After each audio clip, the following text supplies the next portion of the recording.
Music legend Tony Bennett. His hits were beloved for decades.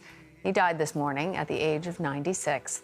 You heard I Left My Heart in San Francisco. Also, Fly Me to the Moon, Come Rain or Come Shine are among his countless hits. In 2021, his family announced that he had been diagnosed with Alzheimer's disease. Joe Levy and Kevin Frazier join us now. Joe is an entertainment editor at The Observer. Kevin is co-host for Entertainment tonight. Good to have both of you with us, and so nice to be surrounded by the music of Tony Bennett today. Joe, I'm going to start with you. How should we remember Tony Bennett? You remember Tony Bennett is one of the greatest singers of American song, a great interpreter, someone who could bring so much to both the melody and the story of the lyrics of the great American songbook, but also someone who was a star for generation after generation. Moms and dads raised kids who saw Tony Bennett on MTV. And then 20 years after that, in 2014, he's recording with Lady Gaga. Again and again, he reached different generations of audiences, and he did it with his songs sung his way. Well, Kevin, his career spanned 7 decades, generations. Current stars, we just heard Joe mention Lady Gaga. We also know the impressions by Alec Baldwin. All these things help to keep him relevant for a new generation. How was he able to continue to make music, to make people smile for so long? Because he never shifted. He stuck to who he was and sang the songs that he loved, and those songs from the American Songbook that we all know. And so it always felt like a familiar friend. No matter what the generation was, you say, oh, well, Tony Bennett, I heard him singing those songs when my mom was playing, my uncle, my father played those songs. And now they work for my generation. And I saw a great quote in the New York Times that said that he sang with Rosemary Clooney when she was in her 20s and Celine Dion when she was in her 20s. His career lasted that long. And it's just that voice that felt like a good friend and a warm blanket that would wrap around you all your entire life. Oh, I love that description, Kevin. I'm going to ask both of you this one. Joe, I'm going to start with you. What was your favorite Tony Bennett song?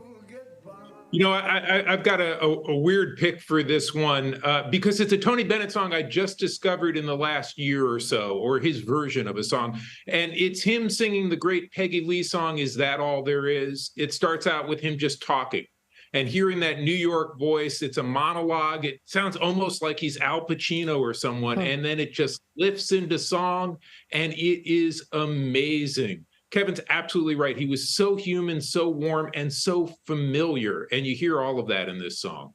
All right, Kevin, you're up. This one is easy. I Left My Heart in San Francisco. It's not that that's a bailout. It's the song defined a city. It defines a whole region. And Tony Bennett was a New Yorker. And think about this. In 1962, this is the height of his career. He has that song, but then that really was just the beginning for Tony. He had so much more life to live, and I loved all the duets and everything he did with Lady Gaga, but that song, every time I hear it, I immediately think of that man you see on the TV right now and that smile and that beautiful song. You know, he's been compared to famous crooners, Frank Sinatra, Nat King Cole. What was it about Tony Bennett that makes him unique? Kevin? Well, first I want to say that Frank Sinatra said that Tony Bennett was the greatest singer of all time. And I think that what made him unique was his ability to shift. I mean, think about this. He, like you said, was on MTV, but at the same time, he did shows in the 60s. And remember this, he was with Dr. King. He was driven to the airport by Violet Liuzzo just before she was murdered during the Civil Rights movement. So he has had a connection with so many people in so many places at so many different times, and that makes him unique. And I apologize to Viola's family if I mispronounced her name. Joe?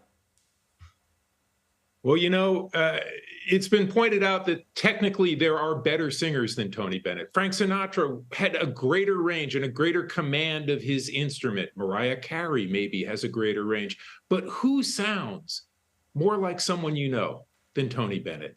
The grace that he brought to his singing, but also that sense of, this is someone like me. This is someone I know. This feeling of if he can do it, I can do it. That sense that you were along for the ride when he was singing one of these songs. It's what made him great for more than 7 decades. It's what helped him appeal to generation after generation. And one last thing, we've got to remember how he just kept going. Yeah. Even when he began to be ill, that he was on stage just 2 years ago with Lady Gaga in his final performance, he never stopped. You know, Kevin, I loved your point about how he took his music and his influence to pour it into good for the country. And Joe, as you said, he seemed like all of us, but he was also unique. I was going to just share one quote. It sounds so simple, but if you just be yourself, you're different than anyone else. Joe Levy, Kevin Frazier, thank you.